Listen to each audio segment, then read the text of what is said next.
Welcome back, y'all. So, today I want to just talk about a couple things related to careers and specifically the career of or the field of social work as a career.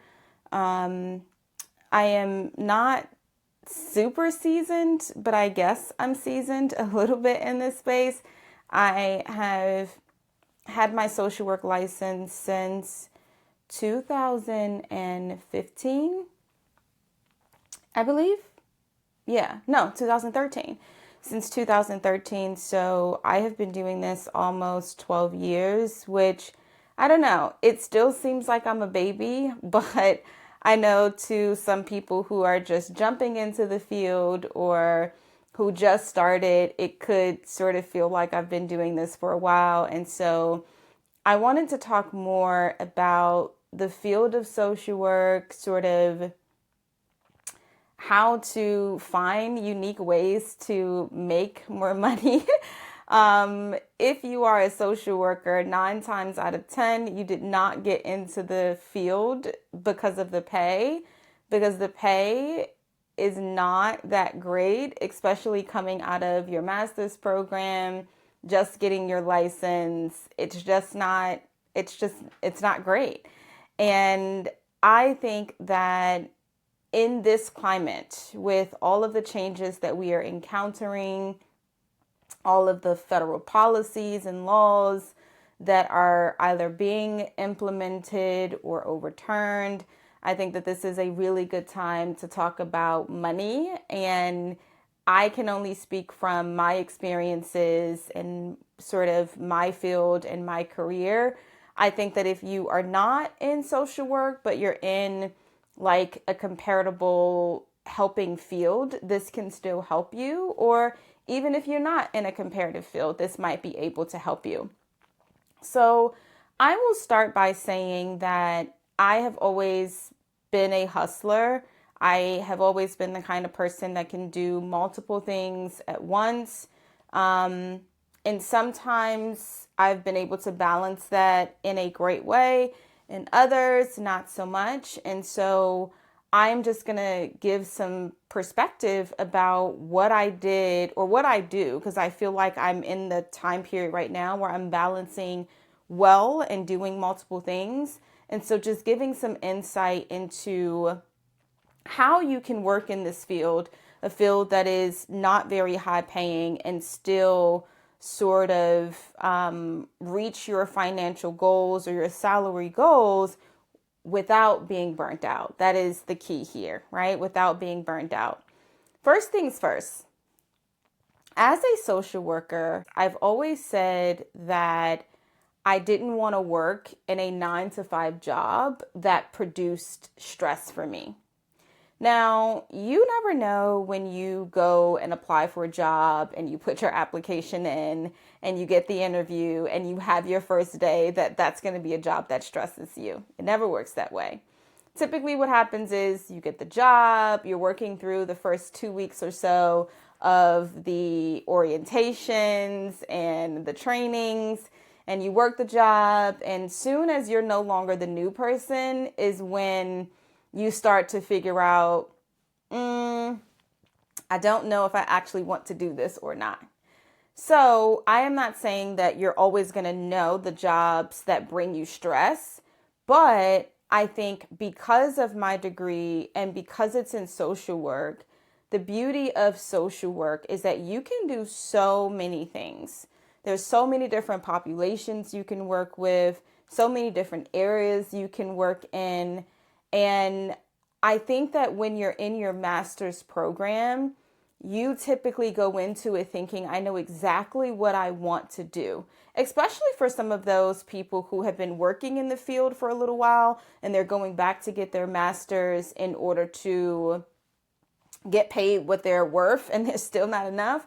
But for the most part, I feel like you go into this sort of degree path thinking, I know exactly the population of people that I want to work with. I know exactly what I want to do. And then you get there and you're doing the work, and either you don't really like working for the population that much, or you don't really like the work that you do with that population. And sometimes I feel like it's very easy to get stuck in that and to feel like, well, I got to see it through because this is what I said I wanted to do. This is the field that I wanted to get in. This is the population that I wanted to work with. But you don't have to stick it out. You just don't. So the starting point for me is whenever I was working in a job and I started to feel like it was stressing me out or starting to feel like it was no longer serving me, I made a pivot. I put in job applications, I went other places.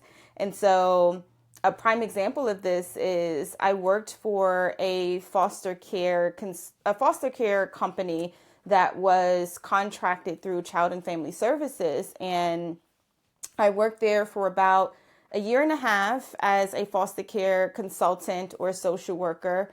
And I enjoyed it at first. I loved it. My coworkers were great. The kids were great.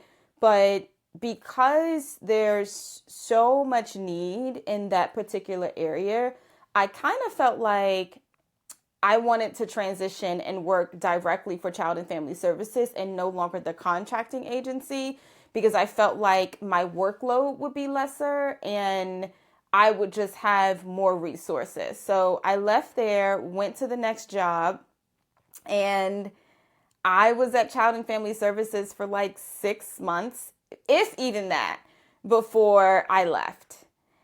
And a big part of that was it didn't fit. It didn't serve me. I was not relieved of the stress that I thought that I was going to be relieved of. It was still very much a high stress environment, probably more stressful because I was doing in-home work at the time as a social worker. And I was seeing a lot of things that, I don't know, just sort of created this sense of like conflict within myself. So I had to do a removal one time of some kids from their mom, and that was a lot for me. Emotionally, I just couldn't take it, and it was stressful. Like I remember going home at night sometimes crying because of how overwhelmed and how stretched I was in that environment. So I pivot. I decided to go and be a school social worker. And I remember before leaving CFSA and going into school social work, one of the things that I had pointed out at the foster care agency was like, I am starting to realize that I know when I'm overstaying my welcome.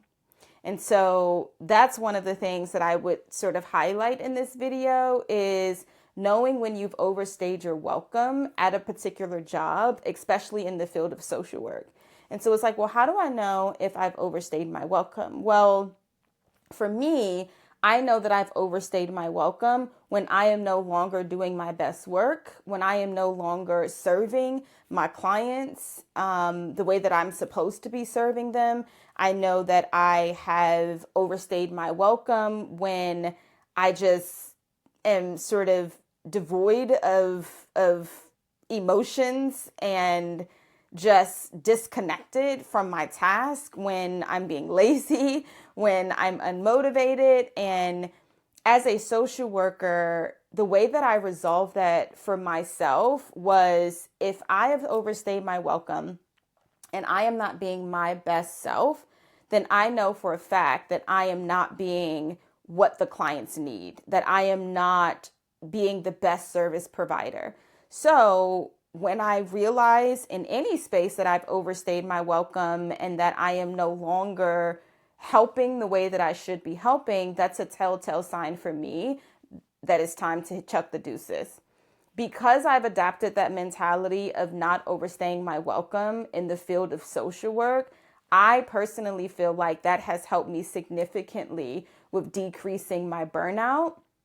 And I always go into the next position with the understanding that this also may not be right for me, but I'm willing to try something else and I'm willing to do new things and explore in this field because it's so broad and there's so many things that I can do that I rather go on a journey of trying to explore different opportunities than to sit at this one place and be stressed and burnt out and overstay my welcome.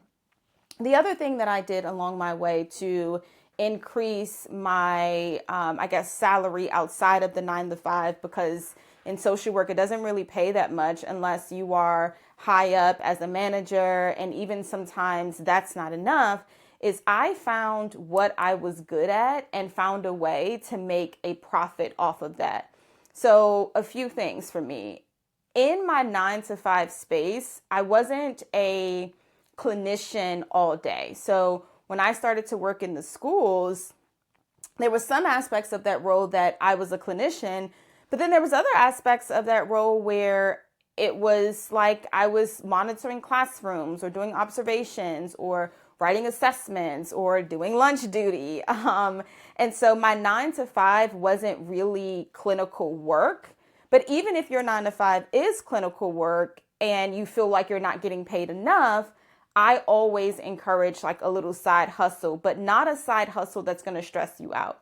So for me, it was going into private practice. So I worked at one of my friends' private practice.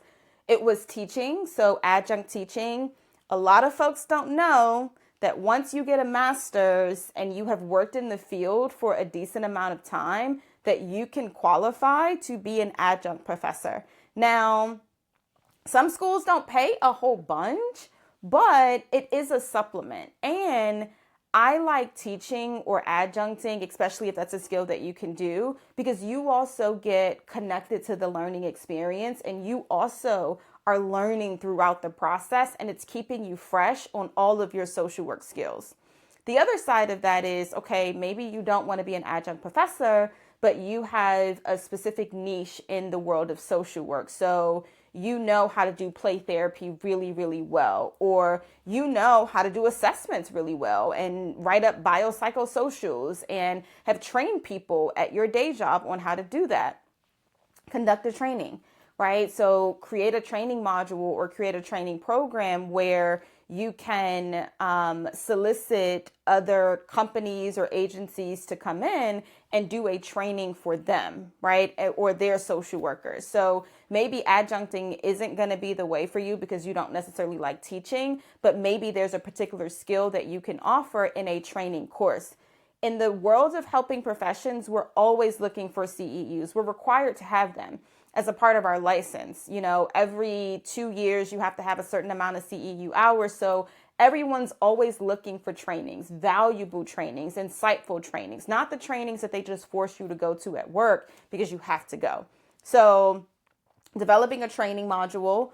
And in this era, you can even implement some of that on Zoom or WebEx or any sort of conferencing platform, and you can get paid for that. Adjuncting, if you have your master's, you can get paid for that as well. Private practice therapy, you can do as well. Another big one for me in my current season is consulting.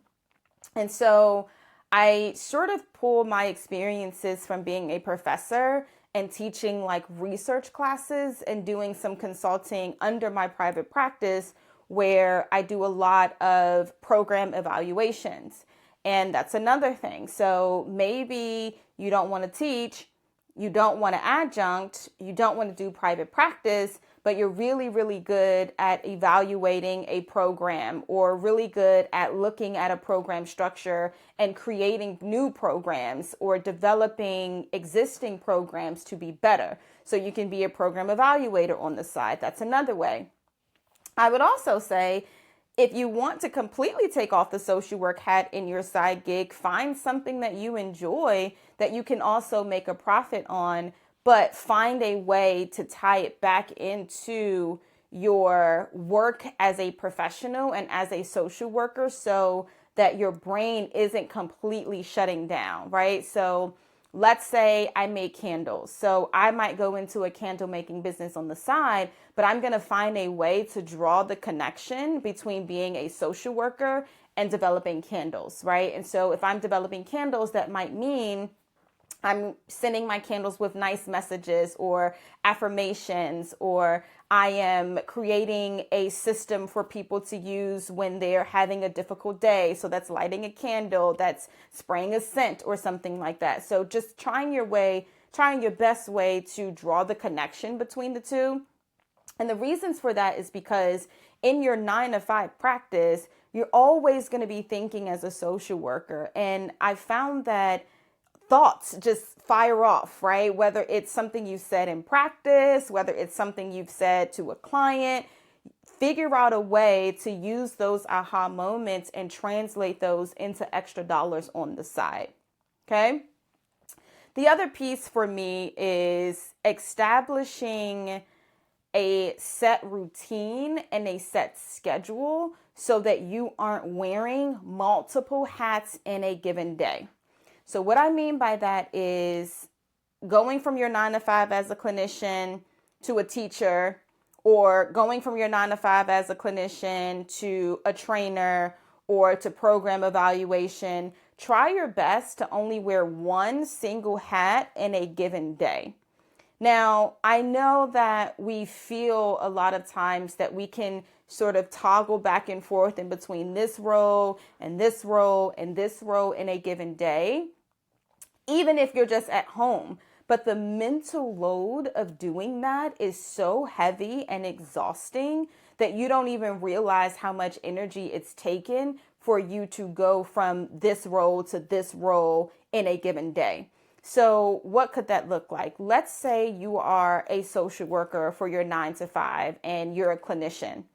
Structure your days or your clients in a way where one day, maybe you don't see clients at all. And let that be the day that you do notes or you do evaluations at work or assessments at work. And maybe that's the day that you open yourself up to go and teach a class at a community college or a college nearby. Or that's the day where you go home and you work on your training module, right? So I don't have to decompress from being a clinician all day and then transferring over to trying to find the energy and the mind space to work on developing a training module or work on teaching adults at a university, right? Same for vice versa. Let's say that you do clinical work in your full time and then you find part-time that pays you a little extra to get more money. The days in which you are seeing clients at your full-time job, let that also be the day that you see clients at your part-time job. So all day on Tuesdays, I am a clinician, right? All day on Tuesday, I'm not toggling back and forth in between. Okay, I got to be a therapist and then I got to figure out how to reset my brain so that I can be an educator, right? So it's creating a structure that works for you and also recognizing not to overload yourself. At this point, I have created a schedule that is like chef's kiss. And it took me a while to get there. When I started off in private practice, I would see clients Mondays, Tuesdays, Wednesdays, and that was a lot for me because I'm also teaching all week. And I found that even if I was teaching from home or even if I was working from home, that the thought and the anxiety that I would have about, okay, I got to teach and now I got to go and I got to do this, right? I got to be a therapist, right? The mental switching of that was so much for me. I've gotten my schedule down to only working one day a week in private practice. And sometimes I feel the burn of that because that means if there's a new client who wants to receive my services, I can't offer it to them because if they can't fit within my schedule of being seen on Tuesday, then I am not the therapist for them, right? And so sometimes that means passing up on clients and potential paying clients because it doesn't fit with my schedule, but my peace of mind and making sure that I don't burn myself out is key and most important for me. The other thing I would say about trying to increase how much you're able to bring in the field of social work is to ensure that you are aligned with things that make sense for you. Sometimes we see other people doing all of these other things and we're like, okay, well, that'll be a good idea for me, or let me think about doing this. And it's just not helpful because maybe that's not your best version of yourself. Maybe that's not the place in which you are going to thrive, and it's just going to add additional work on your already existing load. And so those are sort of my general things of how to find a way to increase your finances or increase your salary in the world of social work or any helping profession. And if I needed to sort of like wrap that up in a bow, the first one, not overstaying your welcome in your primary or in your 9 to 5 job, recognizing that you don't have to be stressed. And I'm not saying quit your job because you need to pay your bills, but I am saying that if you are in a situation where you have overstayed your welcome and it's no longer serving you, find something else that you can do, find another job, even if it's temporary, right? And I know that can feel very unethical because it's like, well, why would I get a job and work with clients and then leave them? And that's not the intention, right? The intention isn't to go into a new job and say that, okay, hey, y'all, I'm here temporarily and I'm going to be out. But it's the understanding that you are not stuck. You are not stuck. No matter what the circumstances are, and I know that we have a love and a passion for our clients, but you are never stuck. If it is not serving you, right, and if you have overstayed your welcome, you are no longer being a benefit to the client anyway. So then what is the point?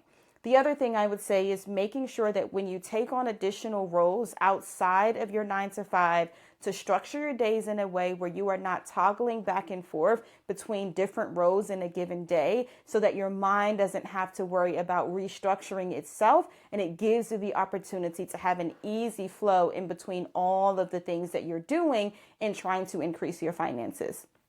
The other piece I would say is don't be afraid to step out there and do things outside of your 9 to 5. As long as it's not a competing agency, it is not illegal, okay? It is not illegal. Yes, you are a social worker. Yes, you are here to help people, but you also have to survive.